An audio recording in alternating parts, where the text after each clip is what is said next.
కూలిపోవడానికి పవన్ కళ్యాణ్ అంటే గుడిసె కాదు, అదొక కంచు కోట అంటూ జ్యోతికృష్ణ గారు మాత్రం ఎవరైతే హరిహర వీరమల్లు సినిమా గురించి ముఖ్యంగా పవన్ కళ్యాణ్ గారి గురించి ట్రోలింగ్ చేస్తున్నారో వాళ్ళ మీద చాలా అంటే చాలా సీరియస్ అవుతూ మాట్లాడాడు.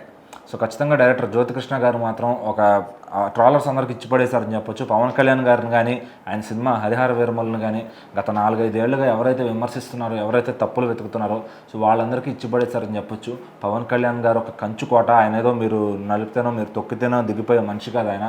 అట్లానే ఆయన ఎంతమంది ఎంత ట్రాల్ చేసినా ఆయన తట్టుకుంటారో. ఆయన హృదయం చాలా మంచిది, ఎవరిని చెడుగా చూడరు, ఎవరిని ఇదిగా చూడరు.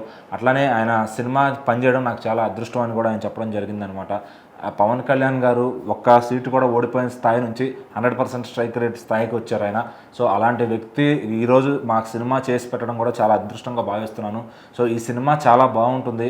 ఇప్పుడు దాకా వచ్చిన పెద్ద పెద్ద సినిమాలు ఎంత రికార్డులు వచ్చినాయో తెలియదు, కానీ ఇక ఇది మాత్రం పవన్ కళ్యాణ్ గారి రికార్డ్స్ మాత్రం వేరే లెవెల్లో పెడతారు. సో ఖచ్చితంగా ఒక కొత్త రికార్డులు నమోదు చేస్తారు ఈ సినిమాతో అని చెప్పి ఆయన అయితే చాలా కాన్ఫిడెంట్గా చెప్పారనమాట.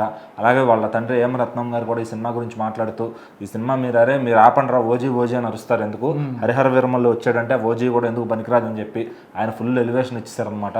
సో ఇక వాళ్ళ స్పీచ్ల తర్వాత ఆ ట్రైలర్ చూసిన తర్వాత ఫ్యాన్స్కి మామూలు పూనకాలు కాదు, బయటకు వచ్చాక ఒక్కొక్కళ్ళు ఫ్యాన్స్ అంతా ఆ ట్రాన్స్లోకి వెళ్ళిపోయారనమాట. సో ఇక పవన్ కళ్యాణ్ గారికి చాలా రోజుల తర్వాత హిట్ రాబోతుంది.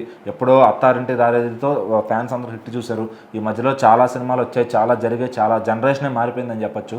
సో మరి ఇప్పుడు జనరేషన్ కూడా పవన్ కళ్యాణ్ గారు ఆయన స్టార్డమ్ చూపించి ఆయన హిట్ కొడితే ఎలా ఉంటుందనేది ఇప్పుడు చూపిస్తే కనుక మామూలుగా ఉండదు. మరి హరిహర వీరమల్లు లాంటి ఒక పీరియాడిక్ ఫిల్మ్తో మంచి హిట్ అయితే కొట్టబోతున్నారు అనమాట. సో మరి అది చాలా బాగా హిట్ కావాలి, మంచి రికార్డులు కొట్టాలని ఫ్యాన్స్ కూడా ఆశిస్తున్నారు. సో మరి ఎలా ఉండబోతుంది ఏంటనేది జూలై 24 థియేటర్లో చూద్దాం.